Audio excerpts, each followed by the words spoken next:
राष्ट्रपति चुनाव 2022 में बीजेपी अगुवाई वाले एनडीए गठबंधन की उम्मीदवार द्रौपदी मुर्मू की जीत का रास्ता लगभग साफ हो गया है।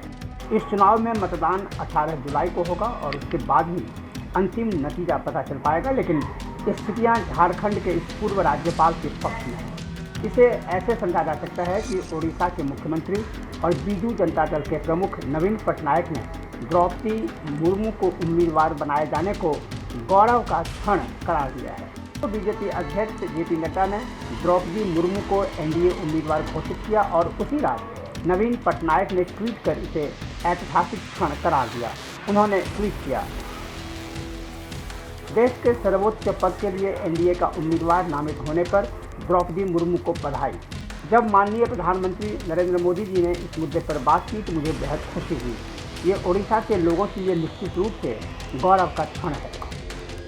बीजू जनता दल के प्रमुख ने एक दूसरे ट्वीट में कहा, मुझे पूरा विश्वास है कि श्रीमती मुर्मू महिला सशक्तिकरण का चमकता हुआ उदाहरण बनेंगी।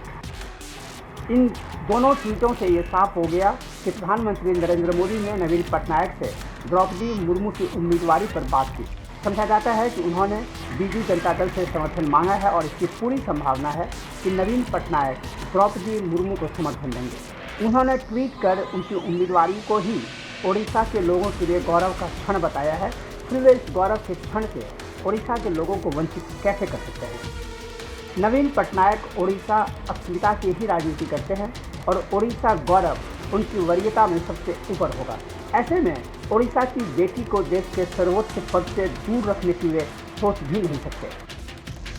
ओडिशा विधानसभा के 147 सदस्यों में से 120 बीजू जनता दल के हैं। राष्ट्रपति चुनाव के लिए इस राज्य के हर विधायक के वोट की वैल्यू 149 है, यानी बीजू जनता दल के विधायकों के 17,880 वोट द्रौपदी मुर्मू को मिलना लगभग तय है।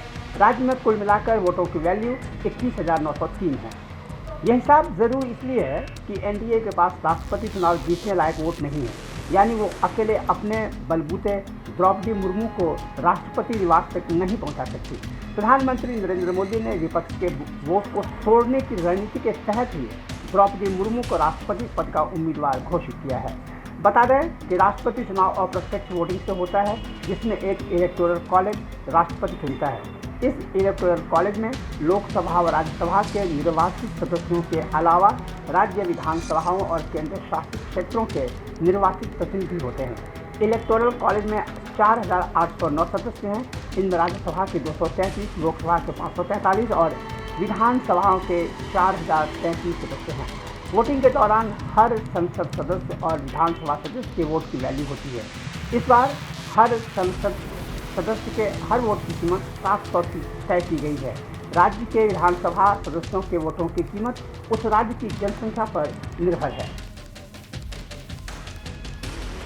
संसद के कुल सदस्यों के वोटों का वेटेज 5,43,200 है, यानी इलेक्टोरल कॉलेज में शामिल सभी सदस्यों के वोटों का वेटेज 10,86,431 है। माना जाता है कि 10,86,431 वोटों के वेटेज वाले इलेक्टोरल कॉलेज में बीजेपी और साथी दलों के पास 50% से कम वोट है और वे अपने उम्मीदवार को जिताने के लिए उन्हें बीजेडी जैसे दलों की जरूरत पड़ेगी। आंकड़ों के मुताबिक 48% इलेक्टोरल कॉलेज वोट एनडीए के पास है, 38% कॉलेज वोट यूपीए के साथ है, 14% के करीब जगन मोहन रेड्डी की party YSR Congress, BJP, TMC और लेफ्ट के साथ है।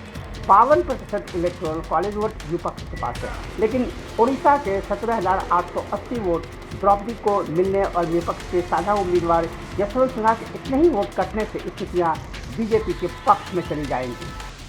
एक नवीन पटनायक के समर्थन से पासा पलट जाएगा।